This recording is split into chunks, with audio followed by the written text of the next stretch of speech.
Alhamdulillah, alhamdulillahilladzi bi ni'matihi tatimmus shalihat. Asyhadu an la ilaha illallah wahdahu la syarika lah, wa asyhadu anna sayyidana Muhammadan 'abduhu wa rasuluhu la nabiyya ba'dahu. Allahumma shalli wa sallim ala sayyidina Muhammad wa ala alihi wa sahbihi wa man tabi'ahum ila yaumiddin. Qala Allah Ta'ala fi kitabihil aziz, a'udzu billahi minasy syaithanir rajim. Bismillahirrahmanirrahim. Infiru khifafan wa thiqalan wajahidu fi sabilillahi bi amwalikum wa anfusikum dzalikum khairul lakum in kuntum ta'lamun. Wa qala aidan a'udzu billahi minasy syaithanir rajim. Bismillahirrahmanirrahim. Syahrul Ramadan alladzi unzila fihi al-Qur'an hudan lin-nas wa bayyinatin minal huda wal furqan ila akhir ayat. Sallallahu alaihi.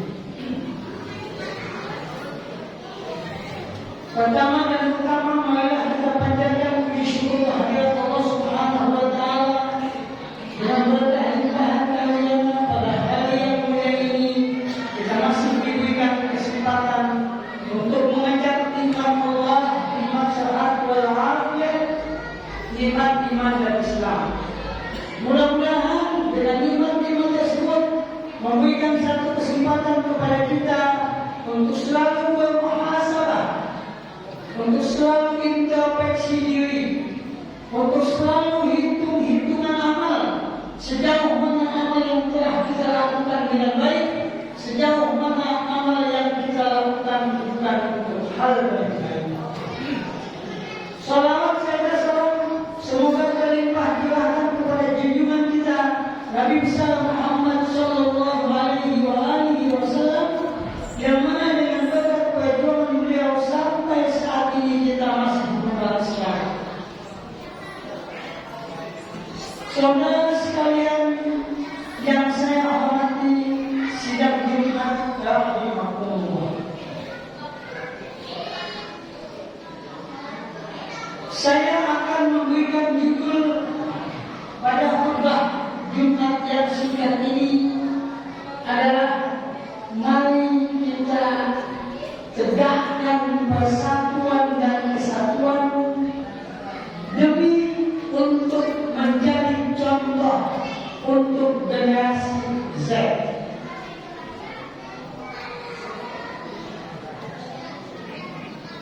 Ketika kita memahami bahwa Allah Subhanahu wa taala menurunkan agamanya dengan berlandaskan kitabullah, berlandaskan Al-Quran yang fungsinya sebagai hudan linnas, sebagai petunjuk bagi mereka yang mengaku manusia, maka dengan itu kita akan mengambil pelajaran bahwa Islam diturunkan oleh Allah Subhanahu wa taala sebagai alat untuk manusia mencapai kebahagiaan hidup di muka bumi ini. Bagaimana kita akan mencapai kehidupan yang bahagia baik di dunia maupun di akhirat? Ayat yang saya bacakan pertama kali di dalam surat At-Taubah, ayat surat 9 ayat 41, yang bunyinya a'udzubillahi minasyaitonir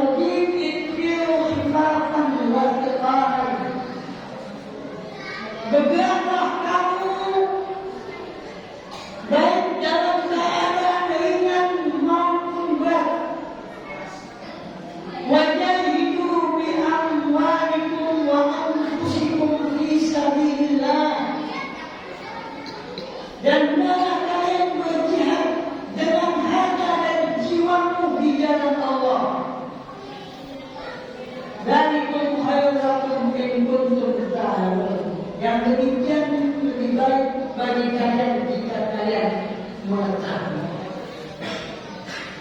Kenapa saya ketik ayat ini dalam momen yang kita telah rayakan kemarin di Idul Adha? Idul Kurban. Banyak hal yang bisa kita petik dari peristiwa yang ada di bulan Zulhijjah itu. Ketika umat Islam yang mampu diwajibkan untuk melaksanakan ibadah haji, yang merupakan rukun Islam yang kelima.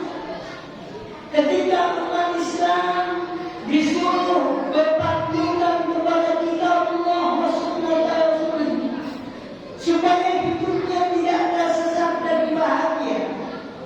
Ketika umat Islam menjadikan Rasulullah sallallahu alaihi wasallam itu sebagai qudwah hasanah, sebagai contoh kehidupan yang baik,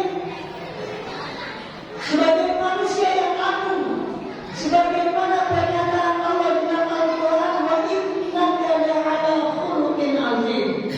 Sesungguhnya engkau wahai Muhammad merupakan orang yang mempunyai akhlak yang sangat tinggi. Kesemua ayat itu ketika kita pegang bahwa kita disuruh berjihad, kita disuruh bergerak, kita disuruh berpikir untuk memikirkan keadaan kita di dunia ini. Dari mana asal kita? Untuk apa kita diciptakan dan kemana kita akan kembali? Ketika kita pegang kepada Al-Quran, kita tahu bahwa kita itu asalnya daripada Adam. Sebagaimana Rasulullah bersabda, kullukum li Adam wa Adamu min turab, la fadla li 'abidin 'ala ajamiyyin illa bittaqwa. Kalian semua asalnya daripada Adam, dan Adam itu daripada tanah. Tidak ada kelebihan bangsa Arab dan asing kecuali ketakwaan. Artinya bahwa manusia itu asalnya daripada Adam. Jadi ketika manusia berbangga-bangga berlomba-lomba untuk mencari pengakuan di dunia ini sebagai bukti eksistensi manusia, maka manusia adalah sadar hidup di dunia bukan hanya untuk pengakuan. Semua amal yang kita lakukan itu merupakan satu tanggung jawab kita sebagai hamba Allah yang menciptakan, yang Allah firmankan di dalam Quran surah 51 ayat 56 yang bunyinya a'udzubillahi minasyaitonir rajim wa ma khalaqtul jinna wal insa illa liya'budun. Tidak menciptakan jin dan manusia kecuali untuk berbakti atau beribadah. Bagaimana kita bisa beribadah benar-benar? Tidak lain adalah kita berpanggilan kepada Al-Quran dan Sunnah. Kalau tufikum amrain wa inna masyakum bima lan tadillu abada, kitab Allah wa sunnah Rasulullah sallallahu alaihi wasallam. Nah, ketika kita sudah berpegang kepada kedua hal tersebut, maka kita tidak akan tersesat karenanya. Rasulullah SAW yang menjadikan contoh bagi kita, yang kita mencontoh dari dia dan dia mencontoh Nabi Ibrahim alaihissalam. Sejarah adanya kurban, sejarah adanya ibadah haji, sejarah adanya tawaf, wukuf, sa'i dan sebagainya sampai kepada tahallul, tidak lain dan tidak bukan itu selain sebagai pelajaran bagi kita sebagai umat Islam, juga bagi generasi-generasi selanjutnya.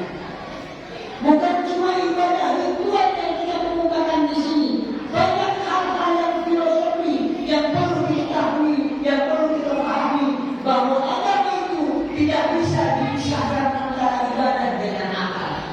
Ad-dinu aql, wala dina liman la aqla lahu. Agama itu adalah akal dan tidak dianggap beragama orang yang tidak menggunakan akal. Sehingga yang membaca Al-Quran mengatakan afala ta'qilu, afala tatadabbaru, afala tatadabbaru, apakah kalian tidak gunakan akal? Jadi Al-Quran dijadikan petunjuk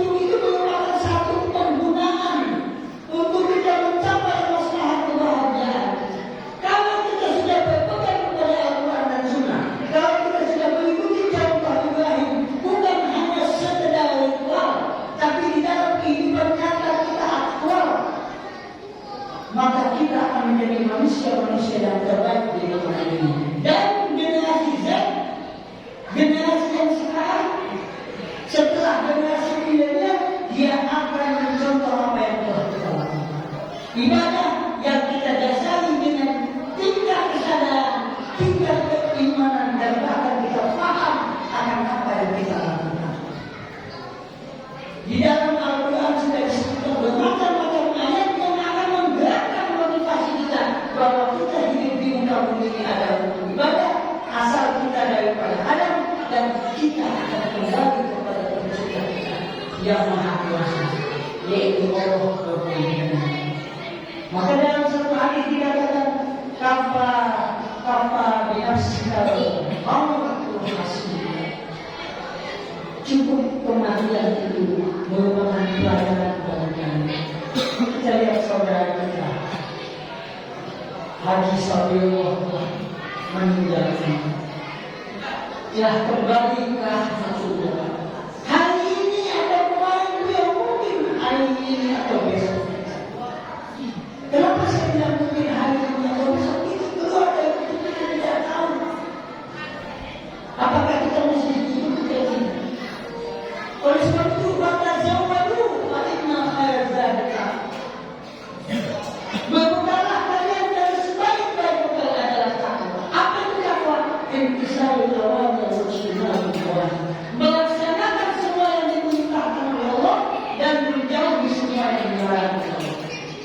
Dalam sholat kita supaya bertakwa. Dalam membaca Al-Quran kita supaya bertakwa. Dalam berpuasa la'allakum tattaqun supaya kita menjadi manusia yang bertakwa. Bahkan sampai zakat, puasa dan haji pun tidak lain dan tidak bukan. Tujuannya adalah supaya kita menjadi manusia yang bertakwa. Tidak bisa keluar dari itu. Ketika kita sudah menjadi manusia yang mukmin dan kita menjadi manusia yang muttaqin, dan semua yang menilai diri kita hanya kita dan kita. Kita tidak bisa mengatakan bahwa kita adalah orang yang baik, dan kita juga tidak mau mengatakan bahwa kita adalah manusia yang baik. Kita hanya berusaha, kita hanya bertawakal dengan terus juga kesadaran dan keimanan. Semoga kita menjadi manusia yang lebih baik dari hari kemarin, dan kita akan lebih baik di masa depan. Mudah-mudahan khutbah yang singkat ini memberikan satu pelajaran kepada kita bahwa kita akan kembali. Di dalam surat 33 ayat 72 Allah berfirman, "A'udzubillahi minasyaitonir rajim. Inna aradna al-amanata 'alas samawati wal ardi wal jibali fa'abaina an yahmilnaha wa ashfaqna minha wa hamalaha al-insanu innahu kana zaluman jahula." Sesungguhnya telah kami beri amanah kepada langit, kepada bumi, kepada gunung, semuanya tinggal untuk menerima amanah tersebut dan takut untuk menjalannya. Maka diterimanya amanah itu oleh manusia. Sesungguhnya manusia itu amat zalim. Kelebihan manusia adalah dia sebagai khalifah dan dia sanggup menerima amanah dan tidak sanggup diterima oleh alam semesta ini. Tetapi manusia jangan lain. Manusia jangan hanya mau jadi pemimpin. Dia juga harus tahu amanah mesti dilaksanakan. Ketika dia tidak melaksanakan amanah, maka dia menjadi pemimpin yang khianat. Wa ma'wahu jahannam. Dan dia akan kembali kepada api neraka. Wa na'udzubillah. Fa'abaina ayyahnaha wa ashfaqna anha. Semua takut dia mau menerima amanah tersebut dan takut untuk mengkhianati. Wa hamalaha al-insan, maka manusia saja yang sanggup menerima amanah sebagai khalifah. Tapi dia jangan lupa bahwa selain dia pemimpin sebagai khalifah, dia juga sebagai hamba Allah. Dia sebagai Rasulullah yang akan dimintai pertanggungjawaban di hadapan Allah Subhanahu wa taala. Wa hamalaha al-insan innahu kana zaluman jahula.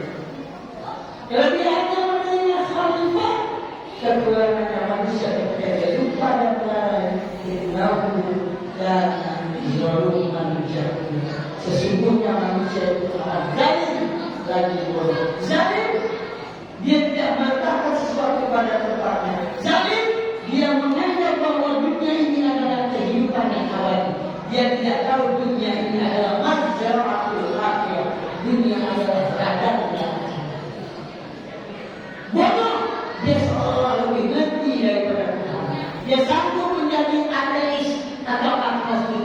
Dia tidak tahu bagaimanapun percayanya dia atau tidak percayanya dia pasti akan berada yang mudah-mudahan Allah Subhanahu wa Ta'ala memberikan satu kekuatan kepada kita untuk mencontoh Rasulullah SAW, untuk mencontoh Ibrahim alaihissalam sebagai Khalilullah, sebagai sahabat Allah, sehingga kita menjadi manusia-manusia yang muslim yang hanif, muslim yang tegak lurus tidak kemana-mana, tidak mencong sana mencong sini, biar kita selamat sampai tujuan kita di hadapan Allah Subhanahu wa Ta'ala. Amin ya rabbal alamin.